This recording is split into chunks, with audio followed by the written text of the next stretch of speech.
নতুন করে সামনে এসেছে নায়ক সালমান শাহের হত্যা মামলা। আদালত সালমান শাহের আত্মহত্যার বিষয়টি তদন্তে হত্যা মামলা গ্রহণের নির্দেশ দিয়েছে। তবে কি 29 বছরের রহস্য বেরিয়ে আসবে? মারা যায়, হাসপাতালে আনার সাথে সাথে এখানে পুলিশ এসে বলছে সিগনেচার করেন। এখানে সিগনেচার করেন কি কারণে? লাস্ট পোস্টমর্টমে।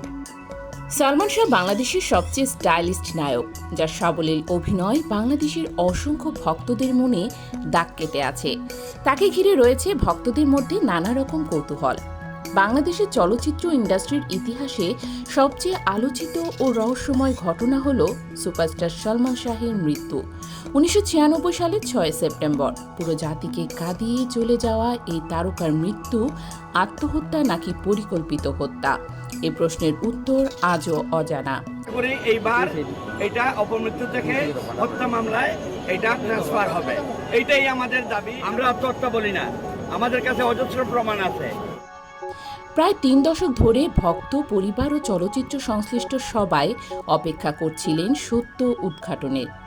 অবশেষে সেই অপেক্ষায় এক নতুন আশার আলো জ্বালিয়ে আদালত নির্দেশ দিয়েছেন রমনা থানাকে সালমান শাহের মৃত্যুর ঘটনা হত্যা মামলা হিসেবে গ্রহণ করতে। মানুষের দাবি হচ্ছে সালমান শাহ হত্যার বিচার সবাই চায়, সবাই জানতে চায়, আসলে সত্য জানতে চায়। সত্য কোনোদিনই চাপা থাকবে না, সত্য একদিন প্রকাশ অবশ্যই হবে। তো আমিও চাইবো যে সত্যকে কাছে আনা হবে। আর সালমান শাহ ভাই, আমার দৃঢ় বিশ্বাস যে সে মারা যায়নি, তাকে মেরে ফেলা হয়েছে। ঢাকার 6ষ্ঠ অতিরিক্ত মহানগর দায়রা জজ মোহাম্মদ জান্নাতুল ফেরদৌস ইবনে হকের এই রায়ে স্পষ্ট করা হয়েছে যে পূর্বে দায়ের হওয়া অপমৃত্যু মামলা এড়িয়ে পুলিশ আর কোনোভাবেই বিষয়টিকে হালকাভাবে নিতে পারবে না। আদালতের মতে এটি শুধুমাত্র আত্মহত্যার মামলা নয়, এখানে হত্যার স্পষ্ট অভিযোগ রয়েছে যা আইনের চোখে পুনরায় তদন্তের দাবি রাখে। এই স্বামীরা এরা সবাই মিলে, ফ্যামিলির সবাই মিলে আমাদের প্রিয় নায়ক সালমান শাহকে হত্যা করেছে। সালমান শাহ হত্যা মামলার প্রধান আসামি হিসেবে নাম এসেছে তার স্ত্রী সামিরা হকের। এর সঙ্গে আরও 9 জনকে আসামির আসনে রাখা হয়েছে। বাদী হিসেবে সালমান শাহের বাবা কামরুদ্দিন আহমেদ চৌধুরী দাখিল করা রিভিউশন আবেদনই এই মামলার মোড় ঘুরিয়ে দিয়েছে। 1997 সালে 24 জুলাই তিনি অভিযোগ করেন আত্মহত্যা নয়, তার ছেলেকে হত্যা করা হয়েছে। এটি পরিকল্পিত হত্যাকাণ্ড বলে অভিযোগ করেছিলেন সে সময়।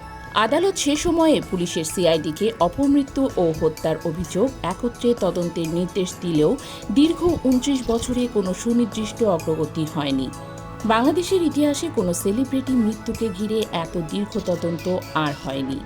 বিভিন্ন সময় 6টি তদন্ত সংস্থা এই মামলায় যুক্ত হলেও প্রত্যেকেই ভিন্ন তথ্য উপস্থাপন করে, যা জনমনে তৈরি করেছে সন্দেহ ও ক্ষোভ।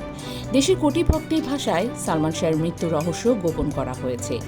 সালমান শাহ হত্যা মামলা নিয়ে আদালতে নতুন নির্দেশনা আসার পর দেশজুড়ে চাঞ্চল্য সৃষ্টি হয়েছে।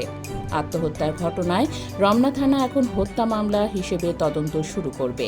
29 বছর পর কি উদ্ঘাটিত হবে তার মৃত্যুর রহস্য, সেটাই এখন দেখার বিষয়।